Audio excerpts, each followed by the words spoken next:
those issues of environmental impacts of trade on poverty and inequality. I have especially in what refers to poverty and inequality. I think this issue has been exaggerated. There is not such a big impact of trade on poverty and inequality. And that's not an opinion of mine. That's a result of many studies that have shown that some impact trade and trade agreements can have on poverty and inequality, but those impacts are very specific and very limited in space, in time, and in some sectors. So to speak about a broad impact of trade and trade agreements on poverty and inequality, I think is not a good way to deal with that. I think it's not correct to put it very clearly. In the case of Brazil, especially, to talk about impacts of trade agreement on poverty and inequality, we have no relevant trade agreement. We have no relevant trade agreement. The relevant change we had in trade policy was the unilateral liberalization Mauricio Mesquita referred to in the early 90s. This unilateral liberalization can have had some impact on inequality, which was very small, as some studies have shown. But to talk about impact of trade agreement, which trade agreement? Brazil has no relevant trade agreement. The trade agreement Brazil has signed are very timid, very limited, and they had no economic impact and no socio-economic impact. And I think that we can say the same thing in what refers to environmental impacts. I mean, Brazil has no trade agreement, no relevant trade agreement. And so to speak about impacts of trade agreement, be this impact economic, environmental, social, I think it's to overestimate the whole issue we have in hand. And I could say the same thing in what refers to multiracial, multicultural impacts, because which trade agreement? Brazil has not signed any relevant trade agreement. So to speak about impacts of trade agreements in Brazil, it's to speak about something that has only marginally happened. And on the export booming and the infrastructure, if I understood your question, I think we have a big deficit in infrastructure, and I think that the figures Mauricio has shown on the impact of freight costs, of transport costs, is a symptom of this problem we had. I don't see the revenues of export boom, of the increase in price commodities being used to improve our infrastructure. I think that the problem remains largely unattacked in Brazil, and we will pay a price for this. Any other comments from the panelists? Let me try to be brief here. Well, environmental, I'm not sure exactly what you meant by bringing environmental issues into the discussion. If it is to include that on the negotiation of trade agreements, I don't think it, I mean, I'm a trade economist, so I'm definitely biased, but I see that as protection through the back door. I think there's other forums where, one can discuss that. Everybody has, huge skeletons on their cupboards. So if you bring this to the table, I mean, it's a good way of not having any trade agreement signed anymore. The issue of poverty, inequality, I think Brazil is a clear example of what can happen if you close the economy and you try to industrialize it. Brazil did in the 60s and 50s, 60s and 70s. inequality went up. It was huge. I mean, poverty. You just, of course, you were protecting, you were subsidizing the most capital-intensive, the sectors that were using the resources that Brazil had the least, and now using, labor, not generating employment. So you end up with society was, huge inequalities, with subemployment, and so on and so forth. And the counter example, I mean, after the Second World War, I mean, if you want to think about it, I mean, the only developing countries that managed to, address the issue of poverty and development were the Asians, and they use what? I mean, manufacturing and trade. I mean, if you go to South Korea these days, I mean, middle class don't have maids working for them anymore. And China is going the same route. I mean, they're using what? Labor-intensive manufacturing, exports, and so on. And this has been, the most, formidable way of overcoming poverty. So I don't see, how can one think of trade as a, as something that would increase poverty. And by the way, I mean, inequality has been decreasing in Brazil, despite all the trade liberalization and so on and so forth. The issue of commodities is true. I mean, we are doing these figures that I present is part of a project we are doing on trade costs in the region, and the examples are really impressive. I mean, if you compare, for instance, productions of soy producers in the U.S., what they pay in terms of freight, I mean, to take their soy down the Mississippi River, is sort of 1/3, 1/4 what the Brazilian producers in Mato Grosso pay. So there's clearly an issue there, and the governments in general are moving slowly to address those problems. This means, of course, that less benefits for entrepreneurs and employers as well. And finally, the issue of lobby, I agree with Pedro. You need to have a more aggressive trade policy to need lobbies. And quite frankly, I think Brazil lost a window of opportunity. I mean, especially here in the U.S.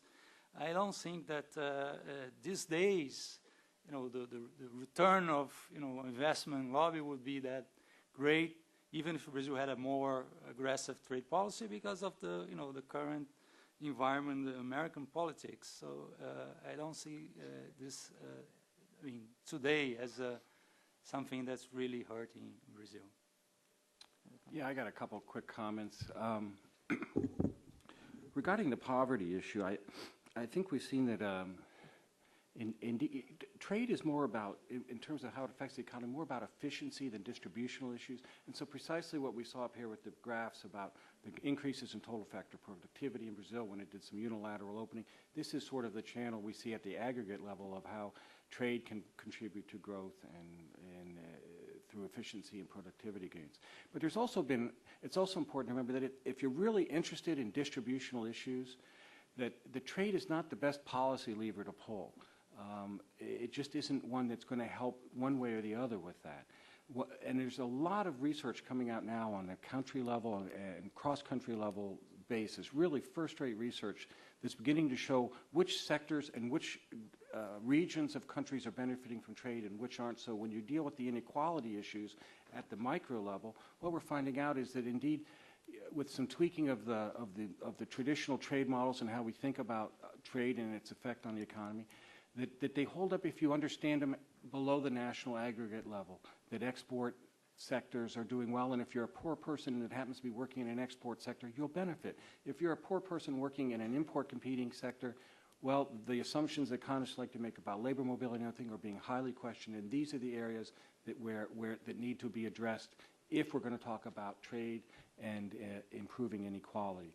And what this really points to is that to adjust for that is to look at the domestic policy options rather than the trade policy as a way to consider dealing with inequality and any continuing inequality that may occur after trade liberalization. And that points to everything from your tax policy to your social safety nets, health policy, and so forth. That's where distributional issues need to be dealt with. Very quickly, I do think, I haven't read deeply on this, but I do understand from what I following Brazil that there is a deficit in the infrastructure. I think that there's already recognition in the current government that they want to do something about that. It will have to be dealt with to help trade continue in Brazil. And as far as an overview of sort of the environmental issues, inequality, and racial issues, at some point, when you try and pile all of those into a trade agreement, it becomes very cumbersome to try and find agreement if you're trying to deal with all of those issues in one agreement or in one policy area. So that does raise challenges. Although the United States has, in many ways, worked its way into doing some of that in any case with its bilateral agreements. So that's one way to look at it. Thank you very much for your comments. We'd like to keep this question and answer period very short. We're running 15 minutes late, so we invite you to stick around for the rest of the conference, actually, because we'll have a longer question and answer period towards the end. So we please invite you to stay with us and hold your questions towards the end. In the meantime, we'd like to thank our panelists for a wonderful discussion.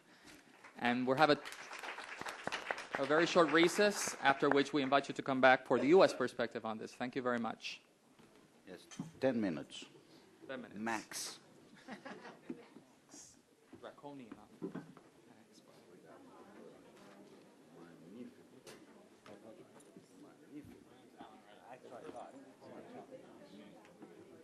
Yes, I got your email. In the room. We are going to have prizes and... Now we are going to offer money, prizes. Prizes, okay. Prizes, yes. Ready when we're done. Free drinks. Get your picture taken if you come into the panel. That's the first Yes. business. I get to pick it for such a handsome man. How can Yeah. I'll sell the picture. you sell the picture? What is our? Well, wait a minute. We're signing a contract. Yes, let's do this. 22.5% of all royalties each. Yes. Jason. Right, you're too late. We got a picture taken. Oh, we're going to sell the picture. Hello. Get 22.5%. How are you?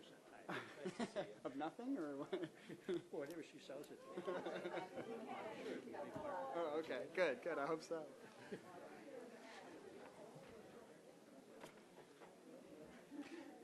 Jess, could you close the door for me, please, dear? Well,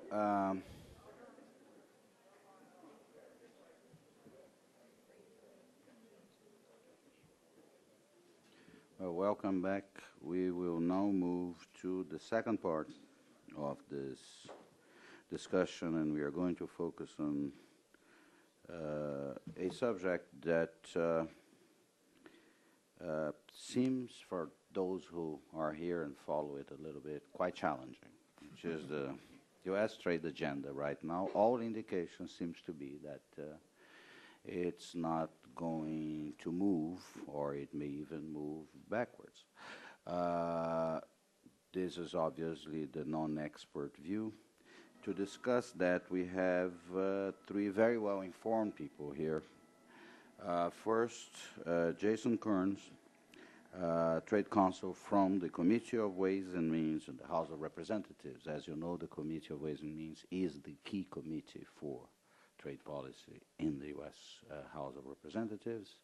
And so he is very much part of the discussion right there. He knows exactly what is possible, what is politically possible at this moment. And the second, we are going to hear from Professor Mac Destler from the University of Maryland, great, right now a visiting fellow. No, are you right now there? Yes. More or less, yeah. Yes. You're still Doing there. both. I'm both. At the Peterson Institute of International Economics, and who is a great authority, a great student, professor of this topic at the University of Maryland School of Public Policy. And finally, at We are going to hear from John Huneman, who has a career, years of experience in the public sector. He was an assistant USTR, U.S. Trade Representative, and he dealt with many of the global issues and actually the bilateral issues, Brazil and the United States, now at the Miller and Chevalier, where he is a principal in the international department. Their biographies are here. I would ask for each speaker to limit themselves to about 50 minutes, and I will ask Jason to go first. Thank you for having me, and it's a privilege to be up here with this panel. I don't know how I'm going to sort through these things. Whatever I say, I think will be overshadowed by these two guys. In fact, last night, trying to figure out what it is that the Ways and Means Committee has been doing, I had to look at Mac Dessler's recent piece on what it is we've been doing to kind of figure out where it is we're going. I hope you'll correct them. No corrections, I don't think. But I think it's right, as Mr. Sotero alluded to at the beginning, that the conventional wisdom seems to be that everyone on the 2008 election seems to focus most on the presidency, and the conventional wisdom seems to be if a Republican becomes the president, the current free trade agenda will move forward. If the Democrat wins, the agenda will stall and protectionism will prevail. And I think some of where that conventional wisdom comes from, I believe it was last week in the Michigan presidential debates, a number of candidates, in particular Giuliani, McCain, and Romney, seemed to favor the free trade policy of the Bush administration. Now, Mike Huckabee, Duncan Hunter, and Ron Paul seem to take a different view, but I don't know how likely it'll be that they will end up getting the nomination.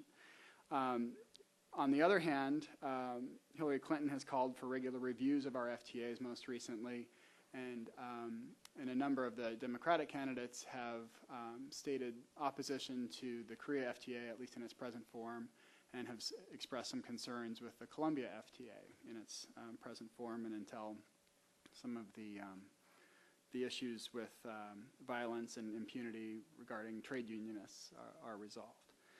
But I'm going to offer a different view today.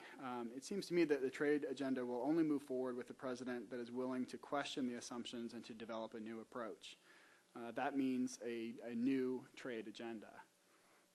Before getting into what things look like after the 2008 elections, I want to take sort of 2 steps back and look at what things were like before the 2006 elections in the 109th Congress. And of course, as you know, Republicans were firmly in control then, both of the presidency, the House, and the Senate. Going back a little bit farther than that, 2001, Trade Promotion Authority, or Fast Track, passed by a single vote. In 2005, CAFTA passed by 2 votes, with lots of arm twisting and some ugly side deals that we know a little bit about. 2006, Vietnam permanent normal trade relations fails under on the suspension calendar, where it was needed a 2/3 vote.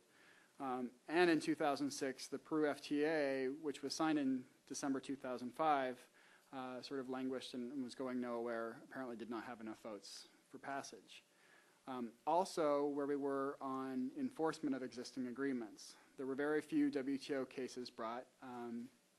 On the China safeguard, which Democrats, in particular on the House side, were very concerned about when China got permanent normal trade relations, the president denied relief under that provision 4 out of 4 times, despite a recommendation to provide relief by the Independent International Trade Commission.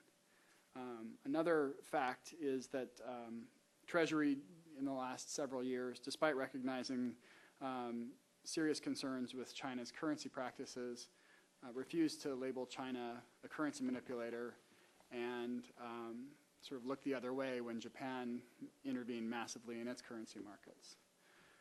During this time, of course, also record trade deficits and growing concerns over inequality. the response to that seemed to be, well, trade's only part of the reason why there's inequality, so we can ignore it. Now looking to where we are more or less today, I think we've been moving forward quite a bit compared to where we were in the 109th Congress. The most notable sign of progress was a breakthrough agreement, bipartisan agreement between the administration and House and Senate Democrats and Republicans on May 10th. And in that, we essentially agreed to include International Labor Organization standards in the text of our FTAs, to link multilateral environmental agreements to our FTAs, to make some changes to the IPR medicine provisions to provide better access to medicines in developing countries. And we made a few other changes as well. As a result of those changes, it's now expected that the Peru and probably the Panama FTAs will pass with wide margins. Panama has some problems because one of their leaders in their legislature, as you may know, has been accused of killing a U.S. soldier, and so politically we'll have to work that out. Obviously not something that I have to worry about so much, but luckily. But where else are we? There's been an uptick in WTO complaints filed by USTR, including several significant cases, such as China's, a case against China's IPR enforcement, and also relating to its export, some of its export subsidy programs. Also, this year, Commerce has moved towards the application of countervailing duties to non-market economies, which is another significant step, I think. But obstacles certainly remain, and I think in a lot of ways these obstacles sort of represent the conventional thinking we have in trade policy today. First, there's the Korea FTA. The administration has recognized that Korea for decades has protected its auto market from imports from the United States, from Japan, and elsewhere. It has the lowest import market share in that industry of any of the OECD countries, and up until the 1990s, in fact, simply prohibited imports of Japanese automobiles, and has taken another number of other steps, most of them much more subtle than that, to limit access to its market. So USTR has recognized that problem. Essentially what it's done is has tried to reduce or eliminate some of the existing measures that keep foreign automobiles out of the Korean market. But in the view of my bosses, Mr. Rangel and Mr. Levin, it's kind of like playing the whack-a-mole game. And, you know, essentially I think USTR whacked some of the moles that were in place right now, but didn't provide any assurance that there won't be new moles cropping up in the future. I don't know if anyone's familiar with this carnival game, but so in our view, you need to sort of think about a new approach to that problem. How do we address the fact that, you know, it's given the history we have here, it's likely that there will be, you know, other non-tariff barriers that will crop up in the auto sector and in other manufactured goods sectors. The administration has repeatedly refused to renegotiate the Korea FTA, and so we seem to be sort of deadlocked on that issue. Again, as I mentioned before, on Colombia FTA, there are also problems regarding violence and impunity against trade unions and trade unionists, and so we, again, appear to be sort of stalled on that issue as well. Also, the administration opposes all legislation to address currency manipulation, and often labels those who want to address this issue as protectionists. So we've made quite a bit of progress, I think, this year, but I think we're at a bit of a turning point. I'm not sure how much farther we can go with, you know, the May 10th agreement that we had on labor and environmental and other provisions. I think we need to make some additional progress. So where does the trade outlook look for the 2008 elections? I guess the first question would be, well, where will Congress be? You know, will it be controlled by the Democrats or the Republicans? I think largely it doesn't matter so much. I mean, if you look again back at the 109th Congress when the Republicans were in control, again, Peru was stalled. CAFTA barely got by. We were at a bit of a dead end then, I think. So I think it's pretty clear that members of Congress, you know, want to want to think about, consider where we are today, look at what has worked with our trade agreements and what hasn't, and figure out a new way to go forward. Another interesting point is, where will the public be in the next few years? A recent Wall Street Journal NBC poll stated that 59% of Republican voters say that trade has been bad for the U.S. economy. And the Wall Street Journal called this a substantial shift in sentiment from 8 years ago. So recognizing that's sort of where we are at this point, I think it's probably not accurate to think that if someone like John McCain, who expressed last week quite a deal of support for the Bush administration's policies on trade, that if we were to continue to move forward with that approach, it would probably remain stalled, and we wouldn't make much progress on trade. I think there are essentially sort of three options then. One is to stay the course, and this is essentially what I think Mr. McCain seemed to favor last week. I think, again, the result of that would be near or total gridlock. It would look a lot like the 2005, 2006 time period. Another option would be to stop the course. Let's just not move forward at all with any trade agreements whatsoever, and obviously that's gridlock. And I think the third option, though, is to shape the course. To learn from the past, we have a number of FTAs at this point now, and we can get a better sense of what works and what doesn't work. We should question those assumptions that underlie a lot of those trade agreements and figure out how to shape trade to broaden its benefits. And I think that while a lot of people, for example, have written off Mrs. Clinton's suggestion that we review our trade agreements as being purely protectionist and sort of a stop the course approach, I think in fact it could be that she simply wants to take this sort of approach and look to see how we can sort of move forward and make changes to our FTAs to shape them to benefit all Americans and both countries that are involved in the agreement. Thank you. Well, thank you very much. We'll move now we hear now from Professor McDessler. Thank you very much, Paulo. It's a pleasure to be here at the Wilson Center and to update myself a little bit on Brazilian trade policy, if indeed anything has changed since I visited that country very happily in March of this year. Jason has done a lot of my work for me. There's only one point in which I will disagree, and that was later about the question of whether it matters who controls Congress. Let me start by giving a short commercial, as he was kind enough to mention my policy brief, which some of you may be familiar with, that I published in May, when the bipartisan agreement was reached basically between the senior Ways and Means Democrats and U.S. trade representatives, but it was more generically general Congress and the administration.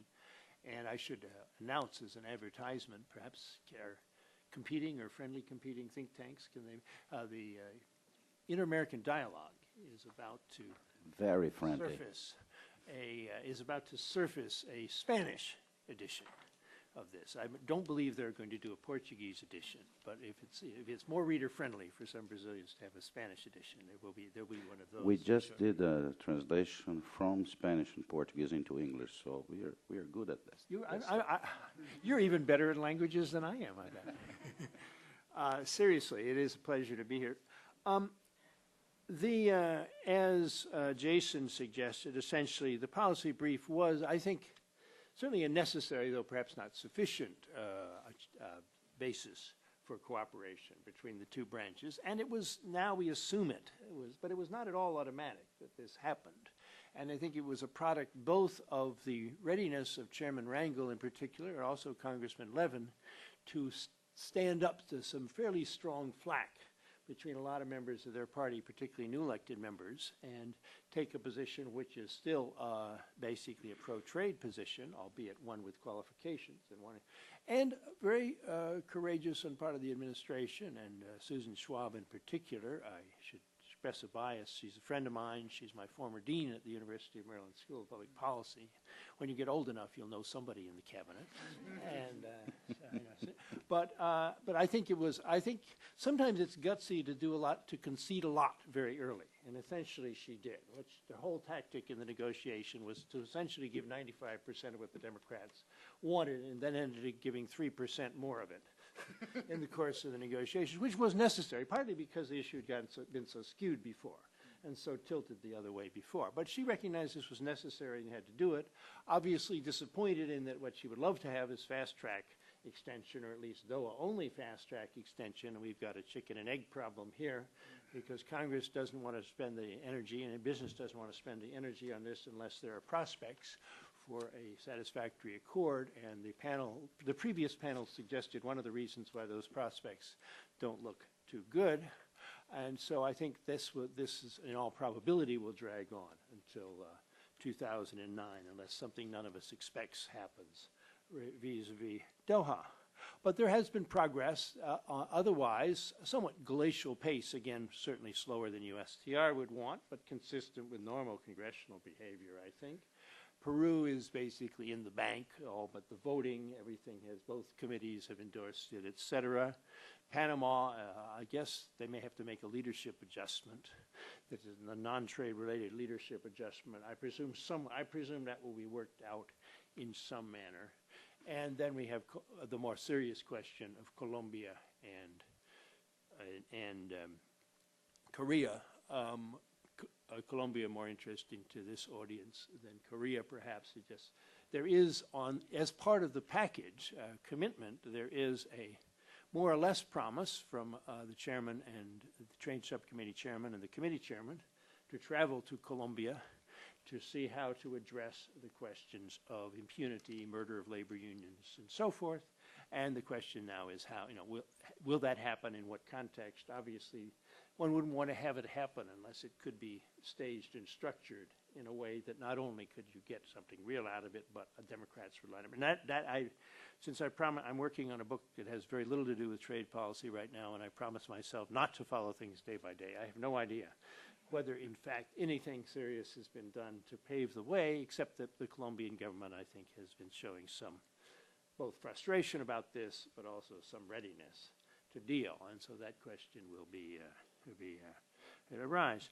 But the main, I should say, finally, in some ways, this ought to be a very good time to do trade liberalization, because the economy is fairly good, though the goodness is not well distributed, and the dollar is falling, and therefore the trade balance is improving, and real trade balance is improving even more, and so therefore that should put in a more relatively positive political dynamic. But the problems of lack of trust between the two political parties is something that had accumulated for a long time. We've only had essentially half a year, a little more than half a year under the new regime, and people are still building a sort of trust, and at the same time realizing that this is a temporary situation because we have a president who everybody knows will not be president on January 21st, 2009. So what will happen on January 21st, 2009? Well, I congratulate the leaders of this conference because they obviously were concerned about getting better indicators of the future, and so they arranged for a person who shall go nameless to give a speech on the 8th of October called Rebuilding the Middle Class, Hillary Clinton's Economic Blueprint for the 21st Century. And she there pulled together, albeit in fairly general form, a number of her ideas for what she was interested in doing, and I therefore turned with some interest to the trade policy section. And I have to say, with due respect to this brilliant and very careful woman, it's not very exciting.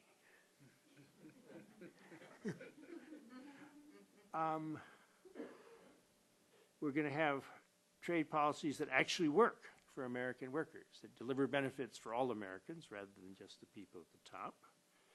A questionable statistic about how we've lost 1.8 million jobs to China, a couple of things like that. But she's going to install a trade enforcement officer.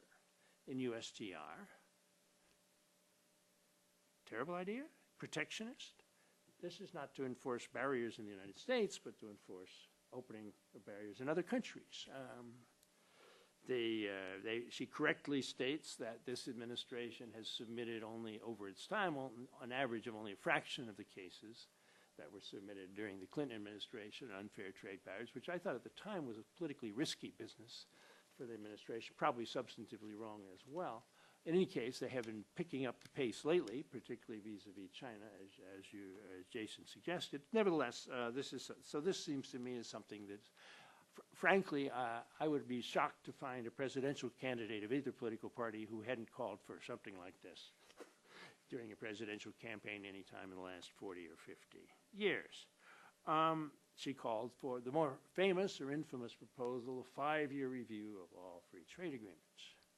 What case does she choose, of all the nefarious and terrible things that NAFTA has done, what case does she choose to highlight in her speech? The Canadians are somehow blocking our Apple exports from New York State. Only case in the speech. Now, obviously, that's not the only case the 5-year review addressed. But what I'm pointing out, and I'm sounding, and I don't mean to sound disrespectful, I'm trying actually to be analytic and say, here's a politician who, on the one hand, recognizes there are genuine problems with the U.S. economy. The trade has some relationship to those.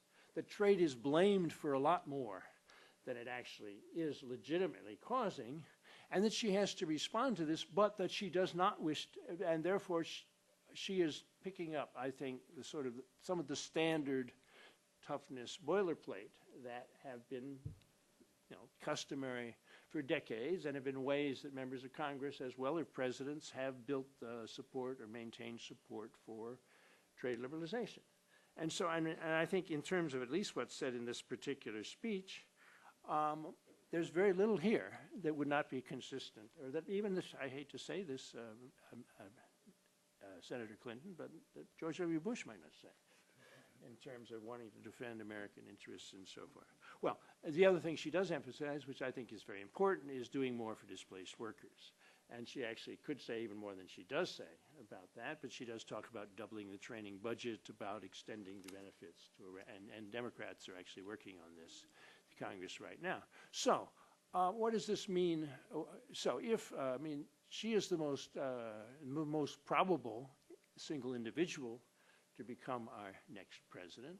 What are the consequences? Well, in 2003, President Clinton finished a global trade deal that President Bush had begun. In 2009, will President Clinton finish a global trade deal that President Bush had begun? Well, I would suppose maybe, but only if it moves along substantially more than now, because Doha has not really been a big bipartisan matter of bipartisan conflict. It's more conflict across interest groups, but also I think a consensus among Democrats and Republicans that if we get more, we'll give more, and we're damn well not going to give more if we don't. And I think that's part of what has constrained USTR from going further. Is not getting something for reasons that were explained earlier in this presentation. So Doha may or may not be consummated in a Clinton administration, but I wouldn't rule it out. If there were, if Susan Schwab were able to make some progress, if the thing were set up in a way that a few more things would do it, if countries were to say, here's a way to give something to a new American administration that'll have time to give us things back, rather than to deal with a lame duck administration that everybody hates or worse yet doesn't respect anymore, then maybe they would, maybe it's conceivable. But again, I think it would require a good bit more on the table than is presently apparently on the table. The new free trade agreements, not at all clear. I mean, there's a question of quite possibly of Colombia or more likely Korea sort of just hang around and don't get dealt with. There could very well be some effort to renegotiate them, some effort to try for some combination of political and economic reasons to renegotiate them, and the new administration might be willing to do it in some form, just as the Mexicans were willing to renegotiate NAFTA, not the text, but the labor and environment side agreements in order to make it possible for Bill Clinton to go all out for that agreement. Will trade be a priority in the next administration? I would guess no, unless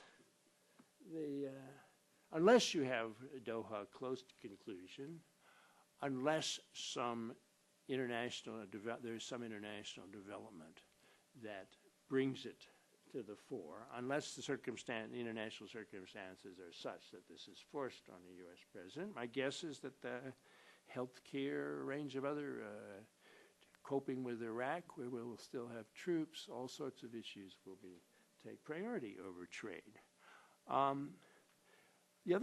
One possibility about trade becoming important, it seems to me, is if in fact a Clinton or a new Democratic or a new Republican administration were to try to really put in practice what Barney Frank, now chairman of the Financial Services Committee, calls sort of a new domestic bargain in the United States, in which there's a lot of action taken or in progress or in train on a range of social policy issues ranging from taxes, health care, pension reform, labor union recognition, a whole set of issues aimed at dealing in one way or another with the income inequality and the sort of economic pressures on the middle class. And at the same time, as part of the package, more Democrats come on board to support trade liberalization. Now, I wouldn't say that a major active agenda like that as a centerpiece of a new Democratic administration is a probability. I do think it is a possibility, and I do think it is something that I would urge and support. Well, thank you very much, Professor. I would like to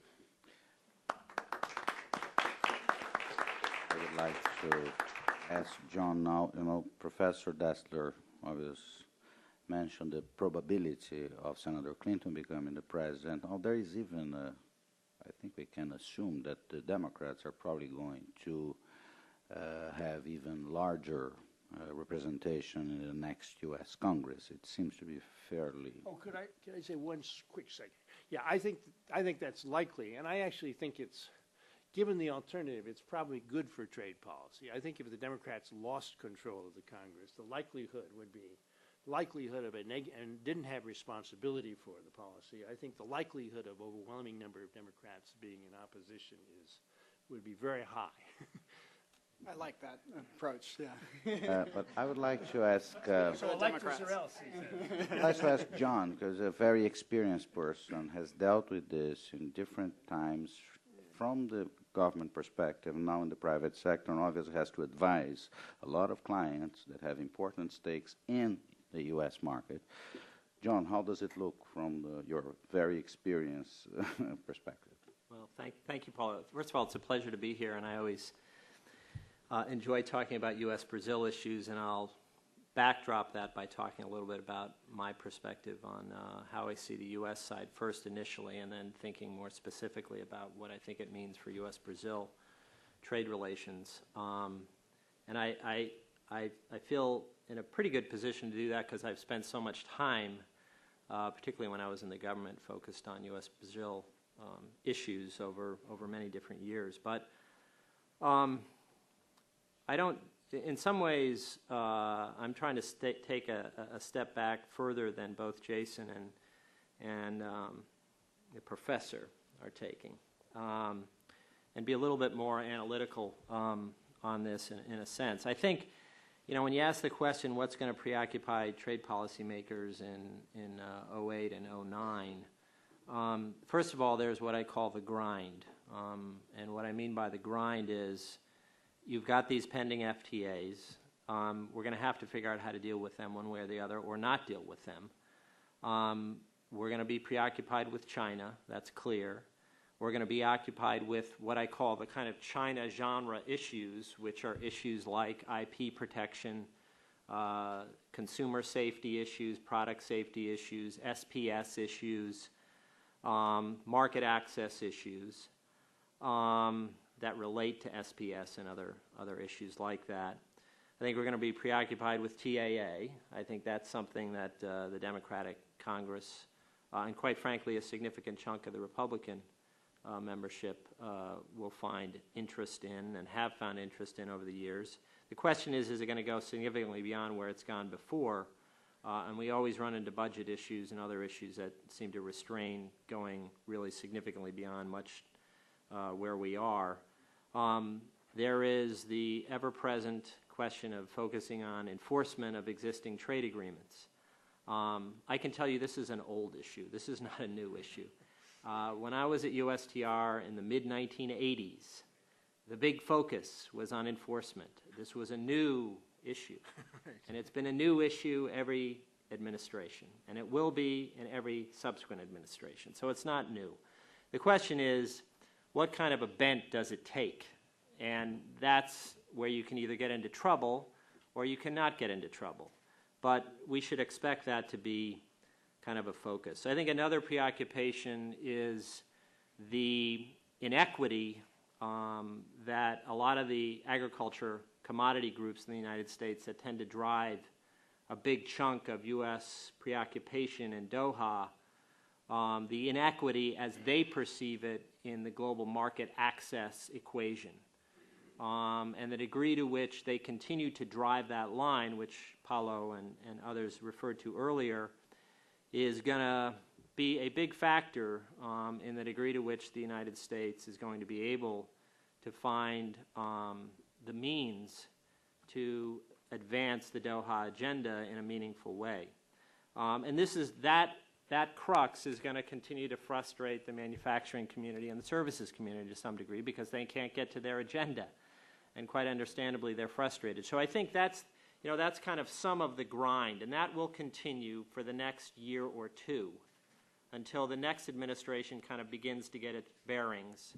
And some of these issues will be dealt with successfully, I think. Some of these FTAs will either go. My view is hopefully all of them will go, but I'm not sure that's the case at this juncture, and I don't think anyone can really say. The other question I have, or the other preoccupation that I have, is whether or not we're really on the verge of a new approach for U.S. trade policy and international economic engagement. Because what's really going to be the primary emphasis? Are we going to be driven by, there are more opportunities in the world? Or are we going to be driven by, we have a lot to fear in the world? Are we going to be driven by kind of what you would call realism or naivete? There's a big question, and I don't know how big this is going to be in the presidential election process, but I suspect it has the potential to be a little bit more than maybe has been the case to some degree in the past. It's certainly not going to be at the top of the agenda. But I think how the candidates portray and how they discuss this issue is in part going to shape the degree to which, for example, Jason alludes to how we could reshape the approach to trade policy. Because if we have candidates really debating the question of the degree to which and how the United States should be engaged globally on an economic basis, that would be a little bit different than what we've had up until now, and I would be a little surprised because up until now,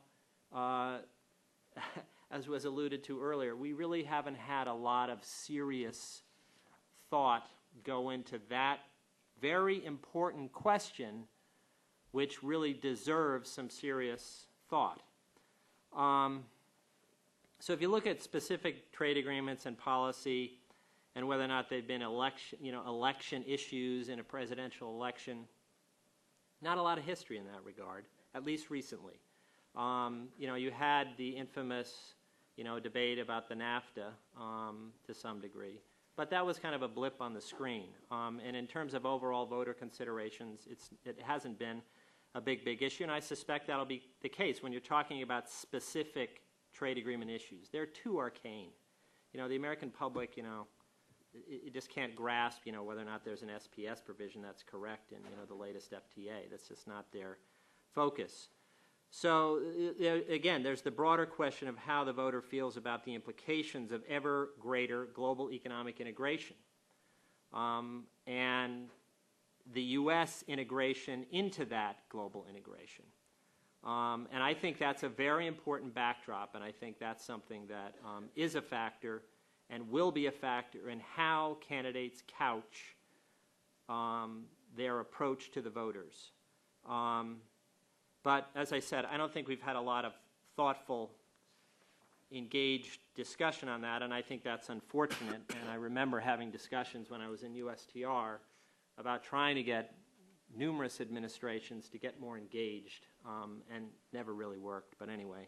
But I think the fact that you start talking about these issues, the scope, the arguable scope of trade agreements and what's relevant to trade agreements has continued to expand, and with good reason, because as we engage globally on an economic basis, more and more aspects of the legal and policy framework that we're dealing with as countries gets touched upon. There's no denying that. So the question is, how do you intelligently go about addressing those questions, and is it about fear or is it about opportunity? And that to me is a key issue in terms of how the candidates are going to talk about it. And to a significant degree, I was very concerned, and I'll show my political colors in a way, with the last presidential election, because we had one candidate who was talking about the fear of the world as a place where our national security is constantly in threat. And we had another candidate who was basically talking about the fear of the economic world and how our country was constantly under threat. We didn't have anybody realistically talking about economic opportunity and how we can engage in the world to shape the world in that direction. And I think that's a huge mistake, but I'm just me. So if somebody asks, are FTAs a dead letter beyond those agreements currently pending in 08? I don't think I'm ready to say that. I think there are some very important voices now, for example, who are saying that the United States ought to focus on more important emerging economies when we talk about FTAs. Brazil, don't get your hopes up yet. But because they offer larger growth opportunities for the United States. One of the criticisms of Senator Baucus and others is that the FTAs that the United States has been preoccupied with are not FTAs that really have a significant economic opportunity equation for the United States. I don't think that's wrong. I happen to think that's right. Now, the question is, there are a lot of other things that go into trade policy making other than whether or not it's a big economic opportunity. And that's been pretty clear throughout our economic history. You remember the first FTA the United States negotiated was with Israel. Nobody could really say, even at that time, and certainly at this time, that that is a big economic equation for the United States. But there were a lot of other reasons why that happened, and that continues to be the case. But so where does Brazil fit into all, at least my mental murkiness about this? If you, having been involved in U.S. trade policy making for a long time, we've been kicking around U.S.-Brazil trade relations and whether to move ahead strategically, code word for something really groundbreaking, since the early 1990s, and some would argue before then. Prior to the Enterprise for the Americas initiative, we had a number of complicated confrontations with Brazil,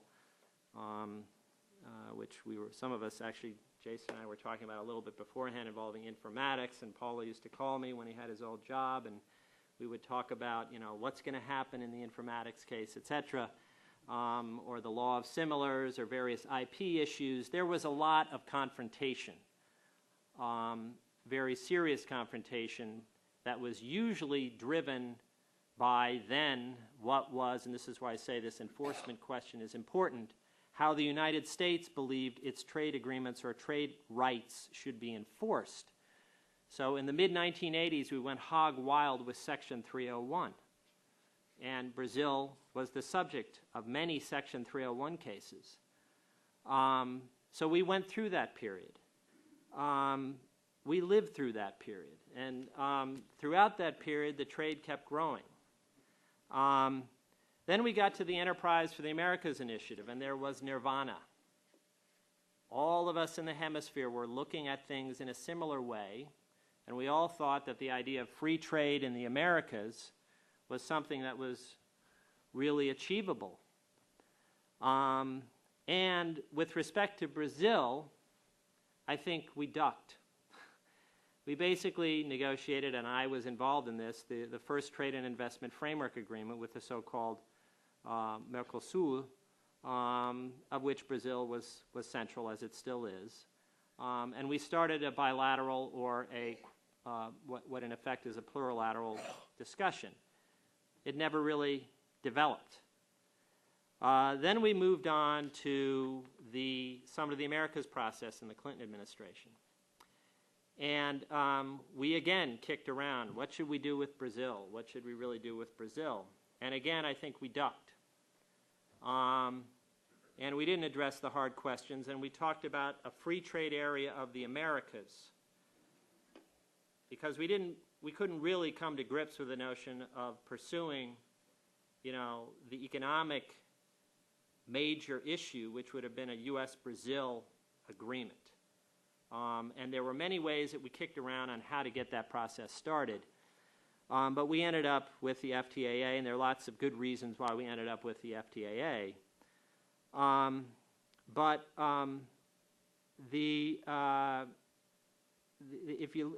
If you look at the situation now, some of the same voices that are calling for a new set of trade agreement priorities focused on bigger emerging growth economies are often not suggesting Brazil or Mercosur. And part of it may be that Brazil has not been on as high a growth trajectory as a number of the Asian economies, which I know has been a source of frustration in Brazil. Some of it may be due to the difficulty reputation that developed around Brazil, and the reality is that it's still there. Brazil has been a difficult country for the United States to work with on the trade agenda. And I don't necessarily agree with that, having lived through it, but some of it I really think has not so much to do with those two issues, but I think it has to do with the fact that there are very difficult issues that we would need to tackle, which pose political challenges in both countries, in addition to regional, even global issues that we would have to work through. So each one of these challenges could be a topic of a long discussion, which I won't do. The most difficult fall into the area of, I would say, trade-offs. For example, is the United States willing to trade off some of its domestic agricultural programs and their structure in return for an FTA with Brazil? And that would be in the absence of a broader deal in Doha on agriculture. That's kind of been a pretty big sticking point, among others. But there's also been the question of the Brazilians have been unwilling to address services issues or industrial goods market access questions, certain IP issues. There's a number of issues. You could go down a long list where the Brazilians don't look at the world the way we have looked at the world, and not because anyone's right or wrong. It's just a different interest perspective, and that's the reality of trade agreements. So both of us have tended to focus on Doha as a way forward without ever really having to address the U.S.-Brazil or U.S.-Mercosur issue. And then when we think about this, the U.S. has a model on FTAs and a mindset in which how it approaches FTAs. And if a country doesn't fit our model, nothing happens. It's either take it or leave it. We have and there's a lot of good reason for that in the context of policymaking in the United States. Brazil does not have a history of negotiating agreements that look like U.S. agreements. So there's some asymmetry. And furthermore, Brazil, from a global strategic standpoint, and I'm sorry I wasn't here for the panel earlier, but from a global strategic standpoint, doesn't see the world the same way we do. Their strategic objectives don't always match up and in fact have not matched up typically with U.S. objectives when it comes to trade in terms of where we should put our priorities. So you have an asymmetry there, which happens to be convenient politically for both of us, to be perfectly honest. So are there new opportunities ahead? I would say yes, oddly, after saying what I just said. But no one thing, including ethanol, is going to be the magic bullet. I think ethanol cuts both ways on that issue. You can look at a thing like a tax treaty. God forbid the Treasury Department would ever think a tax treaty is relevant to trade agreements. That's inside baseball. But when you look at something like that, you realize that the difficulties that we have had in terms of how we respectively look at our tax structures can be indicative of some of the difficulties that we face in how we would look at an FTA. Not because we would necessarily address those disciplines, but what it points to is some real differences on how one looks at tax structure, which is big implications for economic engagement. So when you think of it in those terms, I think clearly the scope of our working relationship with Brazil has broadened, and in some ways it's more comprehensive and arguably the best it's been for many years. But on the crux of the matter for today, that we're talking about today, my sense is the trade-off questions just loom very large, in spite the benefits that I think would come from a really comprehensive agreement. But in the absence of a trade agreement, you can also look at the trade, as I mentioned earlier. The trade has grown substantially. From 2002 to 2006, our exports, U.S. exports, have gone from 4.8 to 8.5 billion. And year-to-date exports are up still more. And our imports have grown from 5.6 to 10.1 billion. And foreign direct investment has grown from 26.5 billion to 32.5 billion. So it's not as if this is an unhealthy economic relationship, generally speaking. It's a very healthy relationship. But the mindset of those driving decisions on the next major trade initiative from the U.S. and Brazil has to change from concerns about potential fallout to finding a way to deepen the trade relationship in very meaningful ways. Improved energy security can be part of it. It was part of it with the U.S.-Canada FTA. And in that context, it spilled over into the NAFTA argument. In short, let me end by saying that we are at a stage in U.S. trade policy and its development that does offer opportunities for a new way to look at the prospects for comprehensive trade agreements. I don't know if that's the case in Brazil right now, but we should not kid ourselves into thinking that the U.S. and Brazil can embrace each other using the standard FTA and trade agreement models they have respectively used to date. That is a recipe for nothing. And absent a major breakthrough in Doha, which will get us part of the way towards deeper symmetry on the trade agreement front.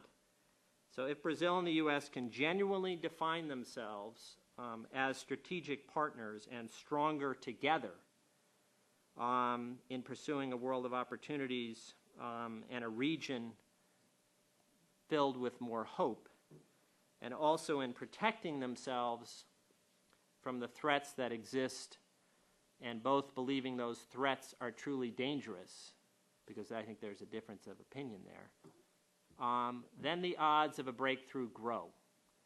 That kind of realization in both countries and respective leaderships will require a very strong, and this is for those of you in the private sector, broad and persuasive private sector and stakeholder support effort. People have to explain how economic integration benefits them and do it very forcefully, because there are lots of reasons in light of the trade-offs that people are going to be running around saying, no, we don't really ever want to do this. So I think if that were to happen, and then on top of that you had some really courageous political decision-making in both countries, we could get to the next level with Brazil, and in a way that would really have an impact on the hemisphere, and more broadly, I think, on the global economic environment as it relates to trade competition. So anyway, those are my thoughts. Thank you. Well, I would like to do now, just for the final part, atypical thing. I invited my dear friend Callie Mayman to be with us because she, like John, has the experience on both sides. And she has also a very close experience dealing with the Brazilian private sector right now. I would invite Callie, could you come here? Because what I would like to do now that both Callie and I are going to try to ask some questions, putting together the two panels, and while you prepare your own questions. So I would like Callie to start with some observations, trying to tie up put together the two panels, and we'll go from there. Thanks, Paolo, and thanks for the opportunity to be here today.